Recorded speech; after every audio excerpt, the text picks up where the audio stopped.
Transformers War for Cybertron Earthrise Run Amok, référence E37, est une Deluxe de la vague 3, une des dernières figurines Deluxe de la gamme Earthrise. Bienvenue sur TF Toybox, chaîne qui passe en revue les nouveautés et qui vous informe également des dernières sorties, tout du moins en France, sur les réseaux sociaux Instagram et Facebook.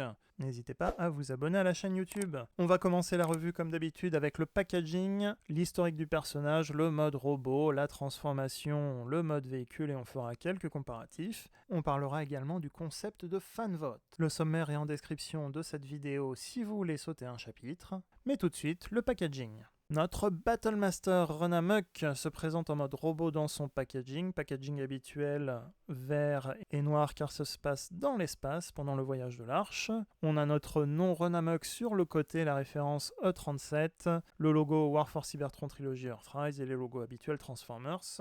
Sur le côté, un super artwork avec écrit Deluxe Class de la figurine, le dessin de Run Amok en pleine action, en plein combat. La figurine est tellement bien articulée qu'on va pouvoir reproduire la pose. Au dos, notre mode robot et notre mode véhicule avec 16 étapes de conversion et un beau logo Decepticon en haut à gauche. Et dernier côté, le poster habituel de la gamme Earthrise avec le voyage de l'arche dans l'espace. La boîte contient un morceau de la carte intergalactique Earthrise et Run Amok étant le fanvote à un des morceaux de la carte des plus importants puisqu'il a tout simplement notre système solaire et la planète Terre. On retrouve les instructions de Run Amok dans une autre pose d'action. Historique du personnage, Run Amok comme Runabout ont eu très peu d'apparitions au niveau dessin animé. Ils sont apparus dans 2 épisodes au maximum. La majorité de leurs apparitions dans les années 80 étaient au niveau de certaines BD Marvel. Ils ont eu cependant l'honneur d'être dans le casting principal des Decepticons dans les toutes premières BD IDW en 2005, lorsque les Decepticons ont infiltré la Terre. Mais en dehors de ces apparitions de BD, et également BD de convention, on a très peu vu Run Amok et Runabout dans les médias. Les jouets à l'époque étaient des Battle Chargers, des jouets à friction très simples où il fallait, en mode véhicule, reculer la voiture. La voiture allait ensuite avancer toute seule et se transformer toute seule. On remarquera que les pistolets se mettaient sur les épaules à l'époque, un endroit un petit peu bizarre pour tenir une arme. Parlons de concept fanvote. Tous les ans ou 2 ans, Hasbro propose de voter pour le personnage à réaliser dans la gamme d'après. Dans la gamme siège, c'est le duo Mirage versus Impactor qui avait gagné le concours. Et cette année, 4 Decepticons ont été proposés pour la gamme Earthrise, et c'est donc bel et bien Run Amok qui a gagné. Dans la gamme siège, les personnages Impactor et Mirage sont sortis de façon normale dans le commerce, et un pack exclusif est sorti avec Mirage, Impactor et même un 3e personnage Aragon, une exclusivité Amazon et Micromania Zing en France. Pour cette année, Run Amok est donc la figurine qui a gagné et qui est présente dans le commerce traditionnellement, et Runabout, son complice, est donc une exclusivité Target en édition un peu limitée. On verra la revue ultérieurement.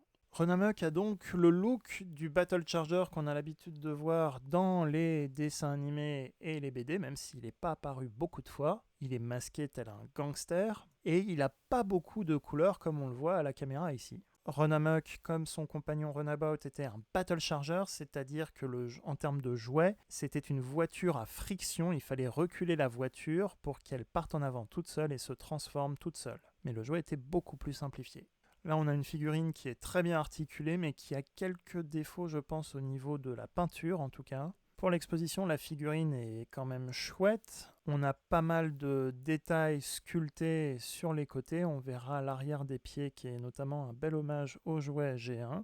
Par contre, effectivement, en termes de peinture, on est très minimaliste sur les détails. Des yeux violets, le logo Decepticon violet, des phares à l'arrière rouge et une bande dorée à l'avant, et c'est à peu près tout. Le plastique est parfois teinté transparent et peint en blanc par-dessus, donc il y a des risques de scratch quand même sur cette figurine. Il est armé d'un petit blaster, et comme la figurine est blanche, on voit bien les creux dans les bras qui forcément ressortent plus en photo et en vidéo. On voit également très bien en photo les yeux violets qui ressortent avec le logo Decepticon violet. Si vous avez des Blast Effects, des Battle Masters ou de certaines figurines comme Skylynx ou d'autres Commander et Titan Class, vous pouvez les ajouter sur la figurine. Il y a des petits points de connexion sur le corps pour ajouter des effets d'explosion et au bout du pistolet pour simuler tout simplement des tirs. Certains Blast Effects peuvent aussi se connecter dans les points de connexion de 5 mm qui sont sur le côté des bras. Run Amok peut s'équiper de Weaponizer ou d'autres figurines comme par exemple Fast Track qu'il va pouvoir utiliser en armure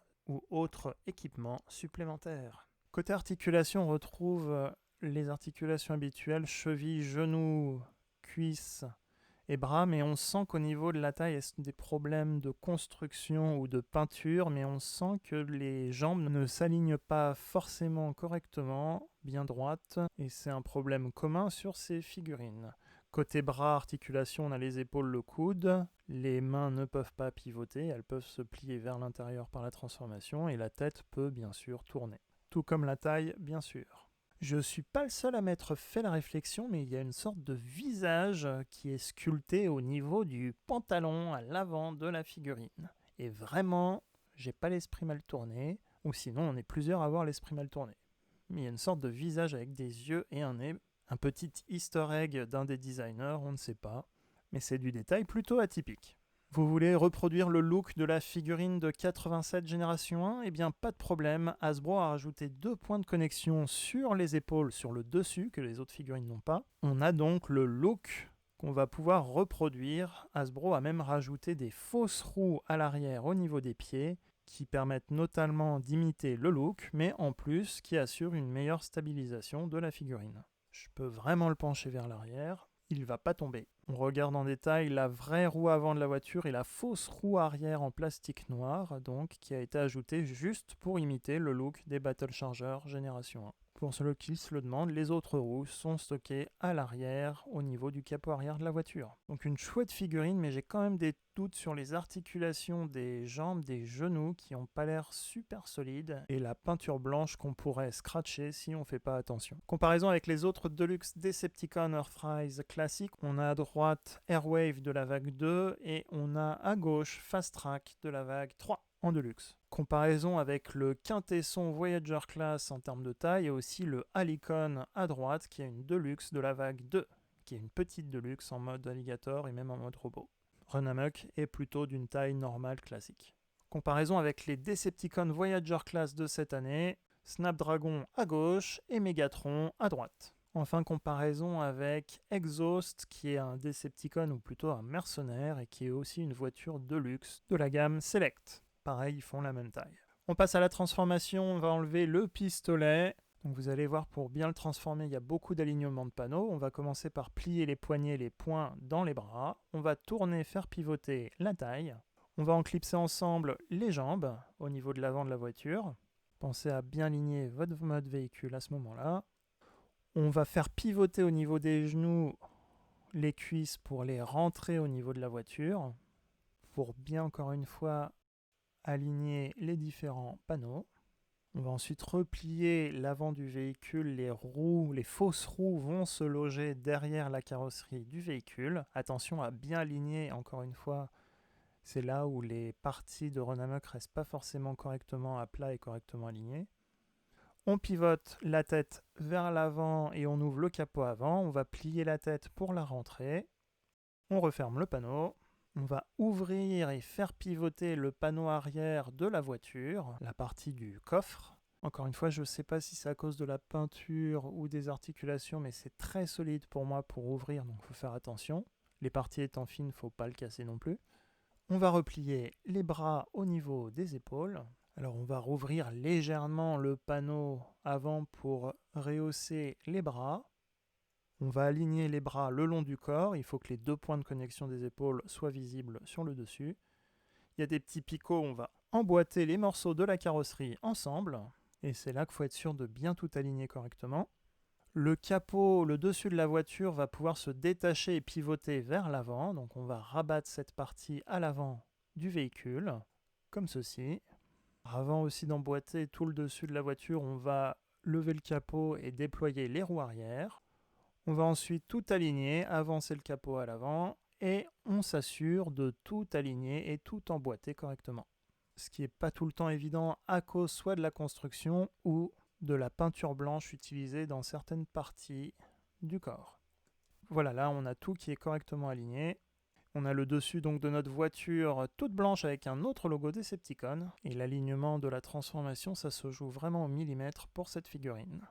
Donc on a des rayures supplémentaires dorées sur le côté de la voiture, les jantes sont peintes en blanc, une bande à l'avant, les vitres sont teintées foncées, et on a le dessous du robot qui est clean, mais on a parfois la partie noire donc des roues qui ont tendance à sortir un peu et évite de faire rouler correctement la voiture. On a notre mode véhicule donc qui peut rouler, mais les roues ne roulent pas tout le temps, même sur une surface plate. On peut fixer l'arme sur le dessus, par le point de connexion. Et voilà, il n'y a pas grand chose à dire de plus, à part que c'est une voiture blanche, Decepticon, et il n'y a pas beaucoup de voitures en général du côté Decepticon. Donc c'est un bon ajout à la collection. D'autant que ce sont des figurines des personnages qu'on ne voit pas souvent dans les médias. On a des phares rouges peints à l'arrière, je l'ai déjà dit tout à l'heure. On a les pots d'échappement qui sont sculptés, pas peints, ils restent blancs. Comparaison avec le Voyager Class Thundercracker, qui est le même moule que Starscream pour ceux qui l'ont, en termes de taille. Comparaison également avec Astrotrain, qui est un Leader Class, mais qui fait à peu près la taille d'un Voyager aussi dans ce mode navette spatiale. Comparaison avec une autre voiture de la vague 3, le Autobot Sunstreaker, et ils font donc à peu près la même taille également. Comparaison enfin avec le Halicon de la vague 2. En conclusion, j'espère que cette revue vous a plu. Runamok est donc un personnage qu'on ne verra pas très souvent dans les gammes génération, donc autant en profiter, même si en termes de design, il a quelques petits défauts. Si vous le cherchez, lui ou d'autres figurines de la Gamers Rise, je vous ai mis les liens d'achat en description de cette vidéo. Comme d'habitude, n'hésitez pas à souscrire à la chaîne et activer la petite cloche si vous voulez recevoir automatiquement les futures vidéos. N'hésitez pas aussi à vous abonner aux réseaux sociaux Instagram et Facebook. Et d'ici là, à bientôt pour une prochaine revue.